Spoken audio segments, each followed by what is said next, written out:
Bendito, amém. Pode abaixar hoje, eu não vou precisar não. Senhor, meu Deus e Pai, podemos sentar, queridos. Senhor, meu Deus e Pai, fala conosco na Tua Palavra, regenera as nossas vidas, transforma as nossas mentes no poder, na unção da Tua Palavra, em nome de Jesus, amém. Queridos, terça passada eu tinha dito que eu ia pregar quarta, no dia seguinte, numa igreja linda, pequenina. Eu ia mandar a pregação, mas não conseguiam gravar. Eu entendi que era para trazer a palavra aqui também. Vamos falar sobre o Senhor é Deus de indivíduos. Muitos anos atrás, no início desta igreja, assim, eu creio que era primeiros 2, 3 anos dela. Deus me deu uma visão. E eu estava vendo um dos maiores ministérios, assim, muito grande no Brasil na época. E o Senhor me falou, a igreja Casa Firme que você cuida para mim é 100 vezes maior que essa. Assim Ele falou, aqui e agora. Então, eu lidando com uma igreja pequenina, nunca esteve lotada e não está como hoje vedes. Tem mais cadeira vazia do que você que está aqui. E o Senhor me falou que naquele exato momento, a Casa Firme era 100 vezes maior. E aquilo me deixou, falei, mas o Senhor está falando espiritualmente? Ele falou, não, é conta física, real. E ao perguntar o porquê disso, ele me falou, eu não conto por números, por tamanho, por global. Eu conto com quem posso contar de verdade. E aí ele me mostrou aquele ministério.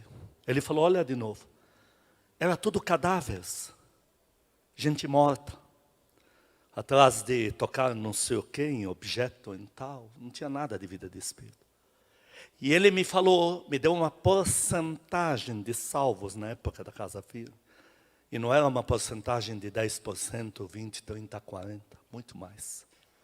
Ele me falou, o povo que vocês cuidam, porque eu não cuido sozinho, estão aí. Que vocês cuidam para mim, tem um índice elevado em porcentagem, todos são meus. E com todos esses, dessa porcentagem, eu posso contar. Queridos, aquela visão foi muito real. Não é um profeta que veio profetizar isso aqui. Eu vi. A partir daquele dia, eu passei a respeitar muito mais esse púlpito aqui. Passei a trabalhar com muito mais ênfase e mais alegria, com mais esperança nesse altar. Porque passei a enxergar a matemática de Deus. E foi ali que nasceu a pregação que trouxe aquela quarta passada, trago hoje quinta na mãe, no Alfa, e depois mando para todos. E é fato. Fala-se de um Jessé, que era um homem de Deus, considerado homem de Deus. Jessé tinha filhos. Eu imagino a cidade inteira dizendo, meu, se o cara já é homem de Deus assim, imagina os filhos lindos dele que estão lá dentro. Esse cara com esses filhos vai construir um império no reino de Deus. Mas essa é a visão de fora. Esse é o prisma de quem não está dentro. Quando chegamos dentro, nós estamos aqui dentro, e olhamos como Deus vê, nós olhamos um Jessé que tem 8 filhos. E chega o primeiro e Deus diz para o profeta Samuel, é tranqueira. Chega o segundo, Deus diz, não vale nada. Chega o terceiro, Deus diz, nem perca tempo. Chega o quarto, Deus diz, esquece. Chega o quinto, Deus diz, é piada. Chega o sexto, Deus diz, não sei nem porque ele está aqui. Chega o sétimo, Deus diz, ainda eu tenho que aguentar esse. No fim era um só. De 8, era um só. E justo aquele que ninguém dava nada. Davi. Deus falou, é o único. Então a visão por fora é tudo isso, por dentro é só um. Vamos apertar esse cerco. As nações estavam apavoradas porque vinha uma nuvem em cima do povo de Israel que saiu do Egito, peregrinando no deserto. E eles estavam com medo. Que povo forte é esse? Que povo estruturado em Deus é esse? A ponto de reis se unirem para pagar o primeiro profeta consolidado no Oriente Médio dentro do povo de Israel. O primeiro profeta que Deus levantou legalmente em Israel chamava Balaão, a ponto de pagar o que ele pedisse, para que ele profetizasse contra, para que Deus, o Deus dele, o Deus de Balaão, desse uma barrada na marcha desse povo. Mas eles estavam muito enganados, queridos. Porque quando a gente entrava lá dentro, tinha 3 só: Moisés, Josué, Caleb. Me dá uma prova real e factível disso. Dou, à luz da Bíblia. Deus desbancou o Egito, transferiu as riquezas da segunda maior potência do mundo, na época que era o Egito, passou para as mãos do povo dele, desbancou o Egito com pragas, com tudo, abriu o Mar Vermelho, pôs o povo no deserto, falou: fiquem olhando para essa montanha, vejam ela sacudir sem parar, eu estou ali. Com a montanha sacudindo, Moisés lá dentro, eles falaram: esse cara que tirou a gente do Egito, faz logo uns demônios para a gente aqui pintar e bordar. E falaram assim para o bezerro de ouro: foi você que tirou a gente do Egito? Com esse Deus de Moisés não temos nada mesmo. Então, é fato que a visão do povo de fora era muito errada. Eles pensavam que era uma nação consolidada no seu Deus, mas lá dentro, o prisma de Deus, só conto com 3. Sabe qual é o título da palavra de hoje? De fato, sou gigante, minha igreja é gigante. Diga isso: sou gigante. Minha igreja é gigante. Porque quando Deus olha, Ele diz: de toda essa nação só tenho 3. Vamos apertar isso. Surge um confronto. Que tem um gigante de 4 metros de altura, Golias. E ele diz: me mandem alguém à altura para a gente brigar aqui. O que diz em 1 Samuel 17? Diga comigo: a nação inteira deu no pé. Diz que a nação inteira, do A ao Z, fugiu. Não contava com nenhum. Mas não é a nação onde a arca de Deus está? A arca de Deus estava lá. A arca fazia o povo tremer. E daí? A presença de Deus é tudo, mas tem que ver com quem pode contar. Ninguém. Só tinha 2.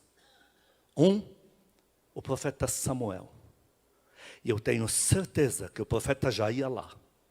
Ia levar o bastão dele, ia mandar o cara, só do cara olhar para o profeta já ia ver a cobra, já ia rastejar no chão. Porque quem era muito mais forte do que o Golias era o de dentro, que é Saul, era o rei ungido. Se o rei ungido, ao olhar para Samuel, caiu no chão, tirou a roupa, ficou profetizando o dia inteiro, olhando para o chão, deitado no chão. Imagina o que o profeta Samuel não teria feito com aquele Golias. E eu tenho certeza que Deus falou: não vá. Eu tenho um mistério a desenrolar, não se envolva. Tenho certeza disso. Tem coisas que não precisam estar escritas nem na Bíblia, nem no livro apócrifo, não. São coisas que já tem o óbvio da Bíblia, da história bíblica. E aí você tem um segundo, só, mais ninguém. Não tem, pode procurar, 1 Samuel 17, eu não tenho. Só tem o profeta Samuel e um menino só. Então você olhava para uma nação de 4 milhões de almas, a arca de Deus está lá dentro, e Deus fala dela: só tenho 2. Manda o confronto que você vê. 2. Samuel e Davi. E você, povo do Senhor que está aqui, você que me assiste, você que ouve o áudio posteriormente, você ainda vai acreditar em conversa de demônios que te dizem: saia desta igreja e corra naquela grandona, porque o poder de Deus com certeza está lá. Não caia mais nessa brincadeira esfarrapada dos demônios. A igreja, sabe por que ela é gigante? Porque está arrebentando. Eu vou para lá. Você não sabe em que bocada você está entrando.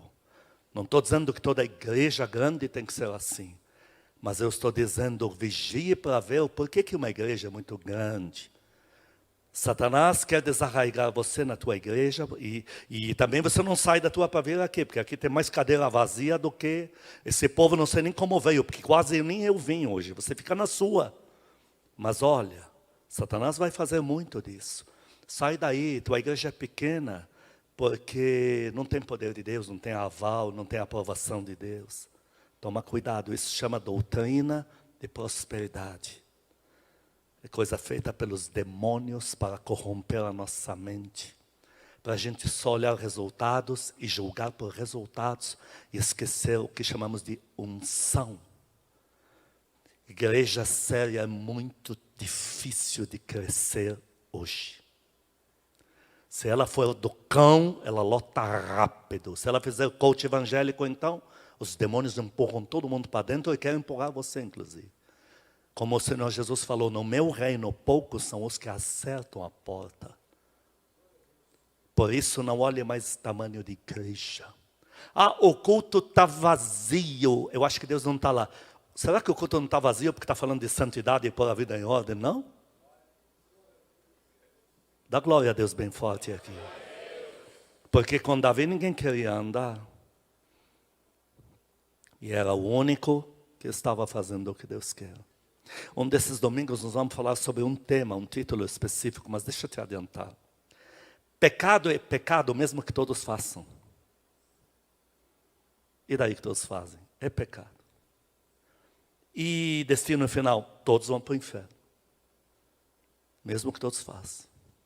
Santidade é santidade, mesmo que seja você a única pessoa que está andando nela. Aplaude a Deus aqui. Você pode ser contra a maré. Você pode ser o Davi contra a maré inteira. Você pode ser um Caleb, um Josué, dizendo para uma nação inteira, não, nós vamos seguir a Deus e vamos entrar na terra prometida. Por isso que eu vou repetir, santidade é santidade, mesmo que seja você a única pessoa que está andando nela. Temos mais casos na Bíblia, aonde você olha uma nação, você olha um grupo e no fim, não tira ninguém. Como pode? Vamos ler algo rápido. Abre qualquer Bíblia ou me dá uma. Abre a Bíblia, deixa eu ler. Me abre em Juízes capítulo 7, versículos 1 a 3 e 7. Aqui, Gideão, todo mundo diga 32 mil. Queridos, Gideão está com 32 mil pessoas. É um número muito expressivo para ir para a guerra. Deus fala a Gideão, nós temos que fazer um crivo aqui para ver com quem a gente pode contar. 32 mil é uma igreja de 32 mil. Mas Gideão, não caia em números. Eu sou Deus de indivíduos. Eu sou Deus da particularidade. Então Deus diz, 32 mil, Gideão, não pode impressionar você, porque Gideão estava com impulso bom de ir para a guerra, porque nunca se viu na época dele em Juízes, 32 mil pessoas puxando de espada para ir para uma guerra, nunca se viu, em todo o livro de Juízes. Então ele está empolgado, mas na verdade Deus quer que a empolgação de Gideão seja em Deus e não por números, porque aquele número não valia nada. Uma vez um rapaz, ele era muito sério, mas naquela cidade ninguém queria nada com Deus. Tinha uma igreja muito grande. E a turma zombava, eu conheci ele. A turma zombava muito dele, porque ele estava muito radical. Ele não estava assim, não ia nas noitadas, enfim. Estavam dizendo para ele que ele estava exagerando. E ele estava muito apaixonado por Deus. E ele perguntou a Deus se ele estava errado, de ser o único que está andando naqueles padrões. Aí entrou um menino tomado pelo inferno. O menino carregava aquela fileira de cadeira, igual a isso aqui, mas é de madeira. Ele pegava na ponta, carregava e jogava em cima do povo. De toda aquela igreja, não teve um que tivesse coragem de mexer com esse menino. Aí o menino chegou de repente na direção dele, ele era novo. Ele ficou com medo. O menino encurralou ele, ele correu para a parede. O menino, quando chegou na frente dele, o menino ajoelhou e segurou o pé dele, dizendo para ele, me liberta, por favor, me liberta. E com o comando dele, o menino ficou bom. Aplaude a Deus, aplaude. Em Juízes 7, então Gideão se levantou de madrugada, e todo o povo, diga comigo, todo o povo que com ele estava, e se acamparam junto à fonte, etc. Versículo 2. Disse o Senhor a Gideão, é demais o povo que está contigo. Ele não está dizendo comigo. Considere cada frase que Deus te diz, cada palavra, cada vírgula. Deus falou, Gideão, tem muita gente contigo. Como que diz? Não é comigo, é contigo. É demais esse povo que está contigo. Para eu entregar os inimigos nas tuas mãos. Esse povo poderia se gloriar contra mim, dizendo, foi minha própria mão me livrou. Na verdade, era Gideão que estava caindo nessa tramóia. Porque ele está vendo tanto povo, tal, seguindo ele. Nós vamos arrebentar, a guerra está fácil. Não, Deus diz para ele, não é isso que vai te dar a vitória. Versículo 3, apregou, pois, aos ouvidos do povo, dizendo, quem for tímido, medroso, volte, retire-se da região, etc. Então voltaram 22.000 e 10.000 ficaram. Então de 32.000, 22.000 já não serviam para nada, eram tudo cadáver. Só que Deus aperta o cerco, dizendo, faz a faxina, Gideão, vamos ver quem está comigo, não é com você, Gideão, é comigo. Vamos ver direito. Aí chega o versículo 7. Então disse o Senhor a Gideão, com estes 300 homens você vai fazer a guerra. Então era uma igreja de 32.000, maior bafafá, que com certeza Deus está lá, porque olha quanta gente. E na verdade só 300, menos gente do que o que temos aqui. E aí você quer que Deus caia em conversa fiada de número? Deus é de indivíduos. Dá para dar glória a Deus aqui? Foram para a guerra contra um filho de gigantes. Uma nação que era os menores filhos de gigantes que tínhamos no Oriente Médio, eram esses aí, de 2,20 metros de altura a 2,5 metros. Então foram lá 2 reis, um rei que nem era considerado de Deus, era do povo de fora. Outro rei era de Israel, que era tranqueira, não valia nada. E um Josafá, que é homem de Deus. Só que Josafá tinha poucos admiradores. Jerusalém, onde Josafá era rei, não seguia a Deus. Só Josafá e alguns homens em volta dele só, gatos pingados. Aí no deserto estão vindo eles. E acaba a água, daqui a pouco tem um fenômeno lá que derrete, que dá um calor centralizado, derrete uma geleira inteira, faz a água correr a noite inteira, que o povo se abastece. As nações fora se desesperam. Quem é esse povo? Quem é esse povo? Quem é o Deus desse povo? Que exército estruturado no Deus deles, que traz água, que não há demônio que replique esse milagre. Como pode? Queridos, a imagem de fora é, que povo é esse? Mas quando você vai lá para dentro, 2 Reis capítulo 3, do 15 ao 20, eu vou ler mais uma vez. 3, 15 a 20, olha só. O que tínhamos lá dentro mesmo? Nós temos um Eliseu falando para o rei de Israel, que era um lixo, falando para ele, rapaz, eu não estou aqui para atender você, porque você não vale nada. Ele fala isso para o rei. Então os de fora estão dizendo, nossa, que número, que povo. Dentro, vamos olhar dentro. Dentro. No versículo 15. Ora, pois, aqui Eliseu pedindo. Ora, pois, trazei-me um tangedor. Quando o tangedor tocava, veio o poder de Deus sobre quem? Eliseu. Diga, sobre um só. Sobre Eliseu, diga, este singular disse. Assim diz o Senhor, fazei neste vale covas e covas, porque assim diz o Senhor, não sentireis vento, nem vereis chuva. Todavia este vale se encherá de tanta água, que bebereis vós, vosso gado, vossos animais. Isto ainda é pouco aos olhos do Senhor, de maneira que ainda vai fazer a vitória. Versículo 20, pela manhã ao apresentar-se a oferta de manjares, eis que vinham as águas pelo caminho de Edom e encheu a terra. Olha, vou te falar algo, nunca mais caia em conversa de globalidade, de número grande.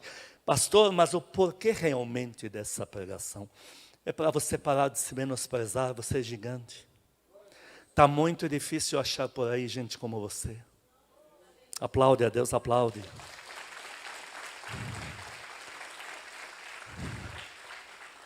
Eu vou repetir para você que Deus me falou quando essa mensagem nasceu. Falou, esta igreja que vocês cuidam para mim, ela é 100 vezes maior do que esta que você vê. E aquilo me deu um novo ânimo para trabalhar aqui. Daquele em dia, eu já não contava número. Daquele dia em diante, eu nunca mais contei mesmo. Tem dia, uma vez o pastor Toninho me falou: pastor, você está empenhado mesmo, porque era tudo uma chuva do inferno lá fora. Eu vim, a gente imaginava que ia ter 5 no culto. Eu vim com a minha moto, passei por todo mundo, quase arrebentei retrovisor de outros. Vai um golpe de karatê. Aí vai, e solta um palavrão no cara, seu filho de uma desavisada, e vai indo.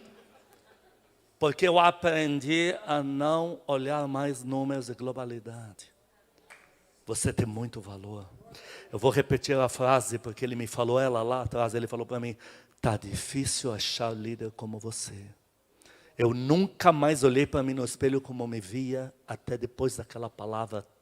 Eu comecei a olhar e dizer assim: Deus não me escolheu à toa. Põe aqui, o dedo fala: Deus não me escolheu à toa. Aí você diz: Deus, eu não valo nada, eu fiz isso de errado, eu não presto, eu sou lixo barata da igreja e tal, e vou dar provas para o Senhor. Aí você conta, quando você termina, Deus diz: sem você é pior. Uma vez eu falei para Deus: passa essa parte que o Senhor está me falando, passa para esse líder que está aí, é um líder grande no Brasil, passa para ele. Eu falei para Deus: passa para ele, porque ele já tem experiência. Já está na frente. Por que o Senhor não vai arriscar comigo, me dar algo novo, grande, uma coisa dessa? Não dei provas ainda. Ele falou: se eu der para ele isso, ele cai. Ele falou isso para mim: se eu der para ele, ele cai. Você vai aguentar, ele cai. Aí eu não acreditei em Deus, porque eu era novo na liderança. Eu já estava fazendo cruzadas em ginásios. Mas eu era novo nessa coisa de liderança com Deus. Deus estava me formando. Ele me falou: marca essa data. Porque na próxima vez que você vier nesse monte, nós vamos falar sobre isso de novo. Um dia eu estou andando com um liderado meu no carro. E Deus me fala: vai para casa. Nós íamos para um lugar, vamos para a minha casa. Ele me fala: liga a TV. Eu ligo a TV. Era um homem todo arrebentado, falando idiotice, besteira sem unção. E eu olhando para ele falando: aonde você se meteu, rapaz? Você não precisava disso. Aí na hora que eu cheguei no monte, porque eu fiz questão de ir naquela noite no monte, Deus falou para mim: eu não te disse. Pastor, por que disso tudo? Para te dizer que teu chamado é único. Deus não vai abrir mão de você.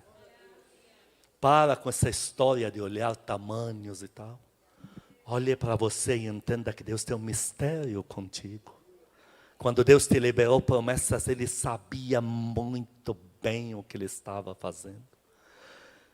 Deixa eu te falar algo: a nuvem que se via sobre o povo de Israel era só porque Moisés estava lá.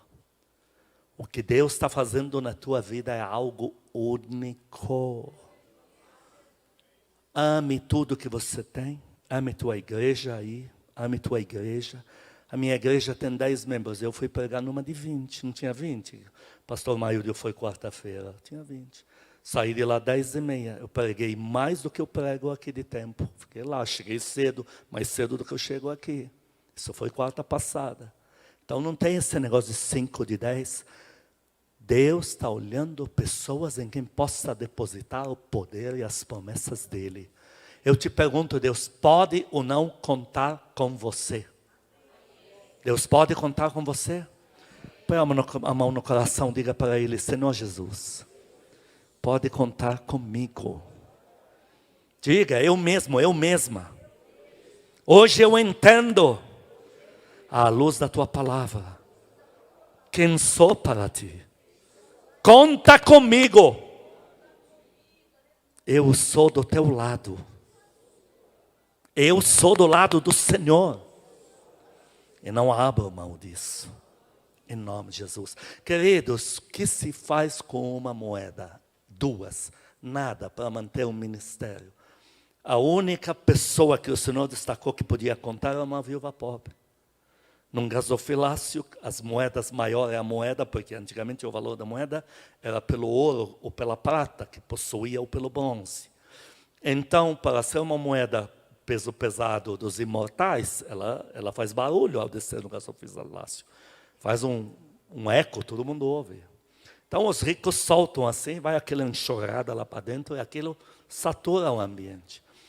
E aí o Senhor diz, só dá para contar com essa aqui, que deu as 2 moedas. Essa é de Deus, o resto é tudo tranqueira. A única oferta que Deus recebeu foi daquela viúva ali.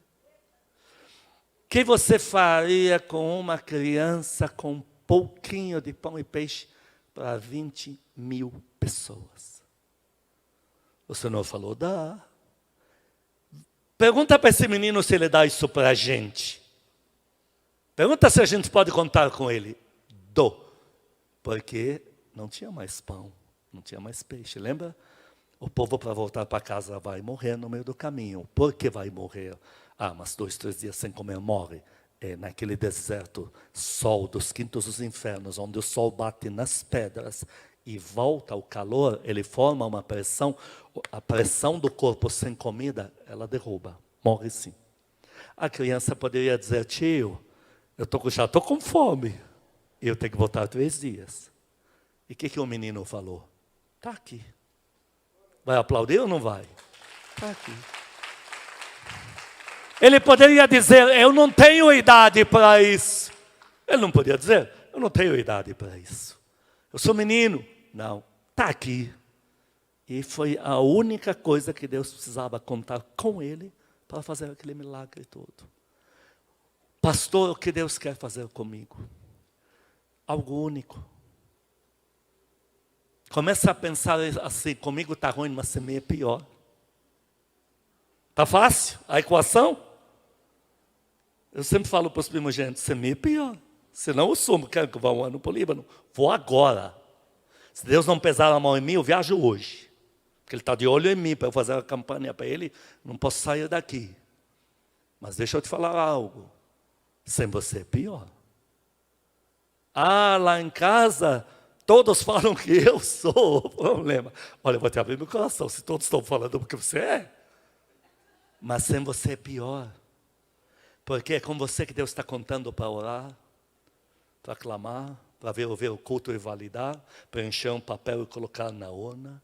Vai aplaudindo a Deus aqui. Sem você é pior. Pastor, eu queria tanto te levar, te dar carona até o aeroporto que você vai viajar. Mas eu não posso porque tal. Tá, então você não pode. Então não dá para contar. O outro está todo torto, mas ele já chegou com o carro, já levou. Deu para contar. Então, a partir de hoje, você vai olhar no espelho e vai dizer, Deus vai cumprir as promessas na tua vida, porque sem você é pior. Dá para dar glória a Deus bem alto? Quantos? Pode aplaudir Ele. Sem você é pior. Deus está dizendo que conta com você. Quantos querem entregar a sua vida na mão do Senhor Jesus de verdade? Põe a mão no teu coração, diga para Ele, Senhor Jesus, apaga as luzes, diga, Senhor, diante da tua palavra, eu peço perdão, se me deixei enganar por aparências. Hoje eu tomo a decisão, toda a minha vida é tua. Tudo que eu sou é teu. Conta comigo. Apesar da minha pequenez, conta comigo. Amado Espírito Santo, não abra mão de mim. Eu preciso do Senhor neste processo. Me amadureça. Me ensine a orar cada vez mais. Me faça crescer cada vez mais. Porque o meu Senhor Jesus precisa de mim. E eu me disponho hoje. Pai Celestial, toda a minha vida é tua. Se há alguma coisa que vale em mim, é fruto da tua obra. É a tua mão, boa mão sobre mim. Cuida de mim. Me ajude a crescer. Diga para Ele, eu vou dar muito mais alegrias para o Senhor do que já causei de tristeza.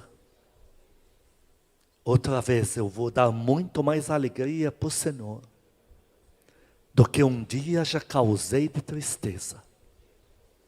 Em nome de Jesus, amém. 3 minutos para orar. Tenha tempo com Deus agora no particular, aí em casa, aqui na igreja. Fale com Deus agora. Abre teu coração. Diga para Ele: Senhor, eu peço perdão se eu andava depressivo ou depressiva, achando que não tenho valor na Tua presença, me comparando aos grandes. Pede perdão por você ter achado que uma oração tua já não vale, pois você nem orou. Pede perdão. Pede perdão se aquela oferta, aquele dízimo que Deus queria, você achou que isso não era nada. Pede perdão. Diga para Ele: Senhor, toda a minha vida é Tua. Pede para o amado Espírito Santo perdão pelos pecados que estão te separando dEle, porque você está na mira do olhar dEle. Pede perdão, pede para Ele te libertar, te ajudar, te limpar. Oh Espírito querido, ouve a nossa oração. Que seria da nossa vida sem a Tua presença? Que seria de nós sem o Senhor? Em que lugar nós teríamos chegado se o Senhor deixasse de nos guiar?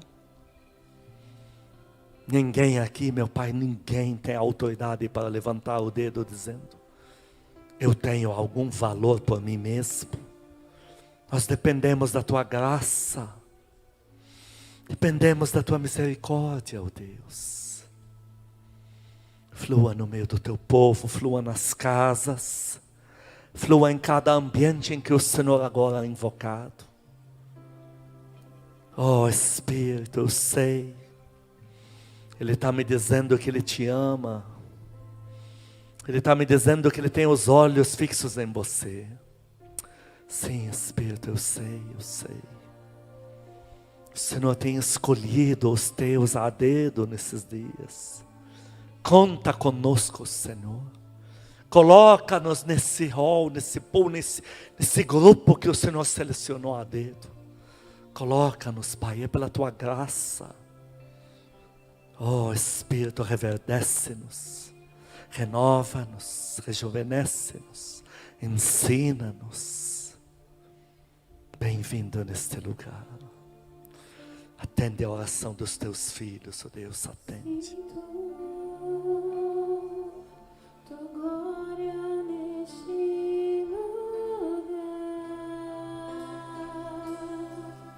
Flua, Espírito, flua. Flua, Senhor, flua.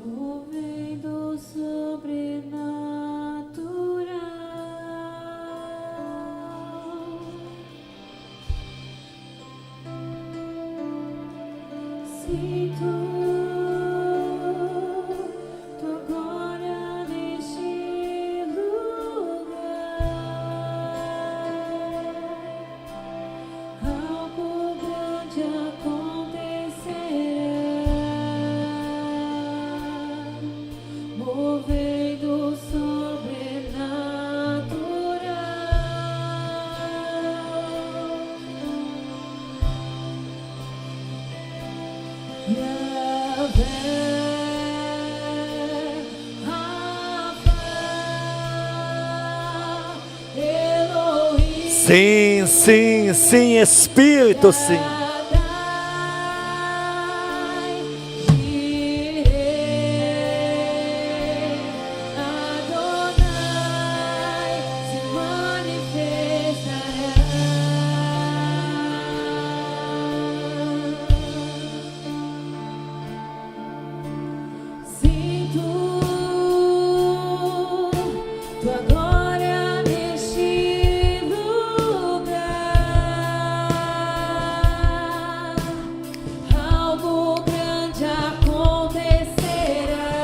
Eu creio, nós cremos.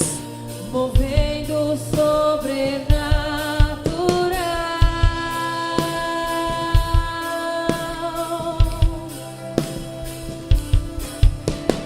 Sinto Tua glória neste lugar. Algo grande acontecerá.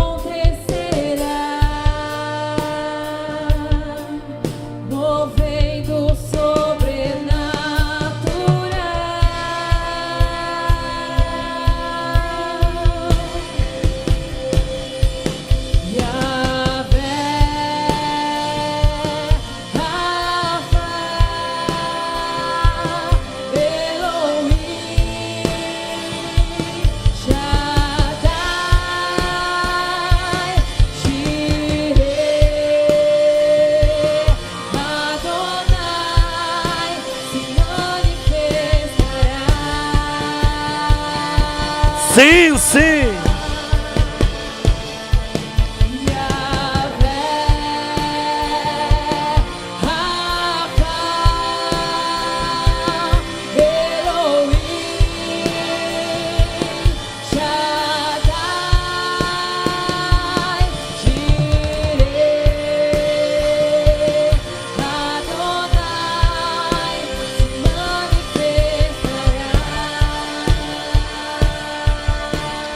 Põe a mão no teu peitoral, vamos fazer algo profético aqui. Você vai profetizar para você mesmo, você mesma. Diga assim: eu sou gigante. Eu sou único, única. Porque Deus me escolheu. E nunca desistirá de mim. E a sua obra na minha vida será completada. Eu sou escolhido, escolhida. Porque Deus se afeiçoou de mim. E pode contar comigo. Aplaude Ele, amém, amém.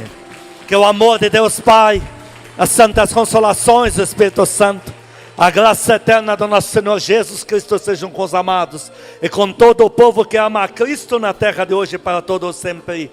Amém, amém. Queridos, pode aplaudir o Senhor seu Deus. O que nós vamos fazer agora?